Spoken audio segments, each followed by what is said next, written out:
అందరికీ నమస్కారం అండి. Welcome to trade guru Telugu YouTube channel. Video quality బాగాలేకుండా చివరి వరకు చూడండి. నేను ట్రేడ్ ఎట్లా తీసుకున్నా, ఎలా తీసుకున్నానో ఎక్స్ప్లెయిన్ చేస్తా. ఈరోజు ట్రేడ్ ఎలా తీసుకున్నానంటే, మార్కెట్ పైకి పోయిన తర్వాత ప్రాఫిట్ బుకింగ్ జరిగింది. నేను ఇక్కడ ఒక ట్రేడ్ తీసుకున్నా.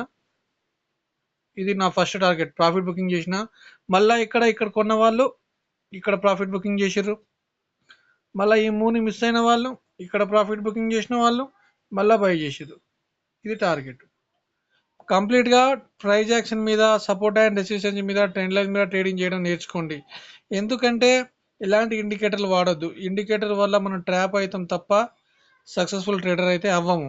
వీడియో క్వాలిటీ బాగాలేకున్నా పర్లేదు కానీ చివరి వరకు చూడండి. నా దగ్గర నేను ఫోన్లో రికార్డ్ చేసి చెప్తున్నా. వీడియో క్వాలిటీ బాగుండదు, కొంచెం బ్లర్ అయినట్టు అనిపిస్తుంది, కానీ మీకు కంటెంట్ దొరుకుతుంది. చివరి వరకు చూడండి. ఇప్పుడు నచ్చితే లైక్ చేయండి, షేర్ చేయండి, సబ్స్క్రైబ్ చేసుకోండి. ఇప్పుడు చూడండి మార్కెట్ ఏమైంది. మీరు ఫస్ట్ నుంచి చూడండి. మార్కెట్ పైకి పోయిందా? పైకి పోయిన తర్వాత ఇక్కడ కొన్న వాళ్ళు ఇక్కడ ప్రాఫిట్ బుకింగ్ చేసారు. ఒక్కటి గుర్తుపెట్టుకోండి, నువ్వు ఇక్కడ కొన్నావు, నువ్వు ఇక్కడ ప్రాఫిట్ బుక్ చేసినావు.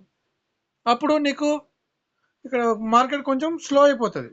అప్పుడు ఇక్కడ ప్రాఫిట్ బుకింగ్ చేసిన వాళ్ళు, ఈ మూని మిస్ అయిన వాళ్ళు ఇద్దరు ఇక్కడ కొనడానికి వచ్చినప్పుడు మార్కెట్ మళ్ళీ పైకి పోయింది. ఇది మన టార్గెట్. ఓకేనా? తర్వాత మార్కెట్ ఇక్కడ నుంచి కొన్న వాళ్ళు ఇక్కడ ప్రాఫిట్ బుకింగ్ చేసారు.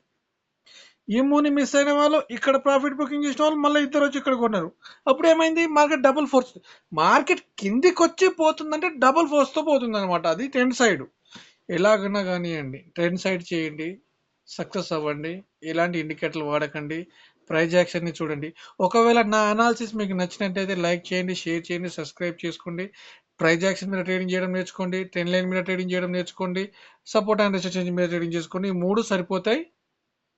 ఇక నేను ఇక్కడ ఒక ట్రేడ్ తీసుకున్నా, కూర్చున్నా, గంతే. తర్వాత ఈ ట్రేడ్ కూడా దొరికింది కానీ నేను చేయలేదు, ఎందుకంటే నేను ఒకటే లాట్ చేస్తా కాబట్టిగా ఇంకో ట్రేడ్ నేను చేయను. ఎప్పుడైతే నేను 5-6 లాట్లు చేస్తానో అప్పుడు ఫస్ట్ ట్రేడ్ని 5-6 లాట్లతో చేసి తర్వాత ట్రేడ్ని 1 లాట్తో కానీ 2 లాట్లతో కానీ చేయొచ్చు. నేను చేసేది ఒకటే లాట్ కాబట్టి ఇంకో ట్రేడ్ అనేది నేను చేయను. ప్రైజ్ యాక్షన్ మీద ట్రేడింగ్ చేయడం నేర్చుకోండి, సక్సెస్ అవ్వండి. సపోర్ట్ అండ్ రెసిస్టెన్స్ మీద ట్రేడింగ్ చేయడం నేర్చుకోండి, సక్సెస్ అవ్వండి. ట్రెండ్ లైన్ మీద ట్రేడింగ్ చేయడం నేర్చుకోండి, సక్సెస్ అవ్వండి.